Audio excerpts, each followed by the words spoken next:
they have confirmed with us that at about 4 o'clock this afternoon, they received a report of a suspicious package. Every day, more than 500 students here at Mountain View Elementary get outside for recess to run, swing, and take a trip down the slide. When you think of traumatic brain injuries, you may think of this helmet more than this helmet.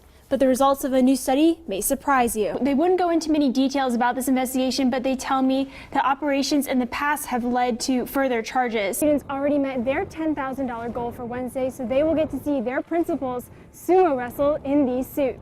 Other schools across the valley will also get a chance for some hands-on driving simulations, a hand line around them to make sure those did not spread as well.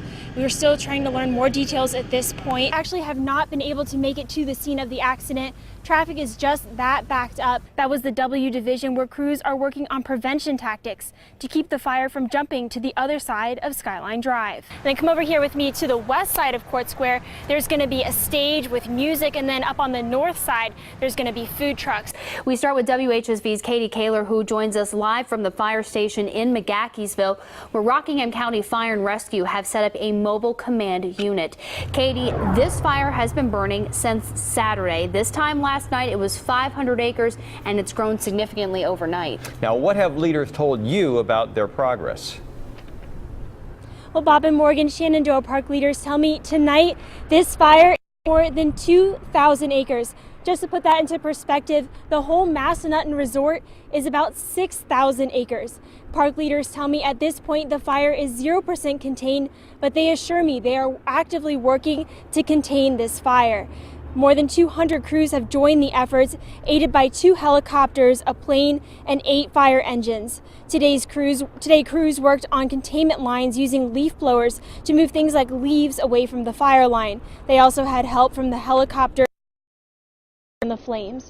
Right now, Rockingham County crews are making sure private properties are safe. Safe up around your home, clean out, blow leaves away, try to shut up your building, garage doors and things like that. And that's some of the ways you can do to help us. Crews from all over the state have been brought in to help, including a hotshot team all the way from New Mexico trying to get this fire contained. Hey everyone, and thank you for joining us. I'm Katie Kaler. Isabel Rosales has the night off. Nearly a week after the deadliest shooting in U.S. history, more victims laid to rest, all while investigators continue to piece together what happened in the weeks before. Around the state, 6 people are dead tonight after a deadly crash in Caroline County early this morning.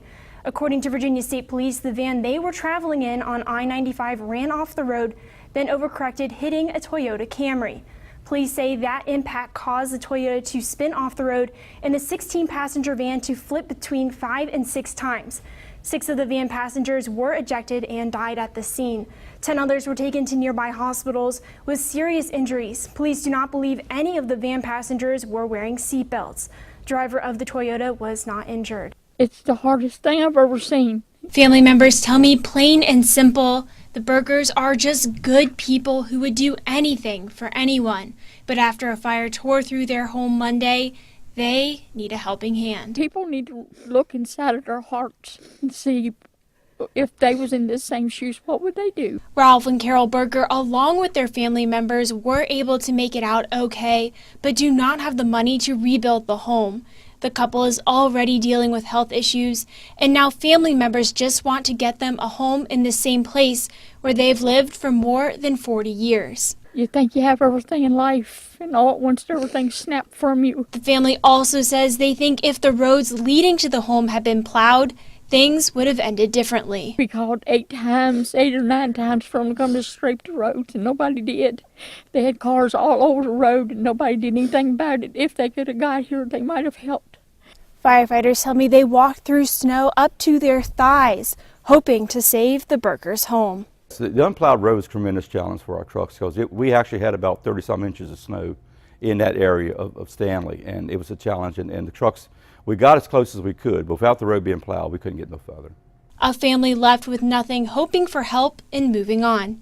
In Stanley, Katie Kaler, WHSV. I don't think it's an issue about if something bad is going to happen again in the United States. It's where and when. Twice a month, the Harrisonburg SWAT team practices for all kinds of emergency situations, including barricaded people and explosives. SWAT Commander Captain Tom Hoover says it's about preparation and trust. We can go out and just shoot at a static range and build good shooting skills, and we can go to the gym and build good physical conditioning, and we can buy them the best equipment in the world. But if we don't train together as a team, the mental part of it is the weak link. Their training has changed over the last 10 to 15 years as different threats and situations arise across the country. We just try to keep on the cutting edge of the trends across the world about what the threats are, and then kind of playing up an idea about if that happens here, what would be our counter to that, and then training to that effect.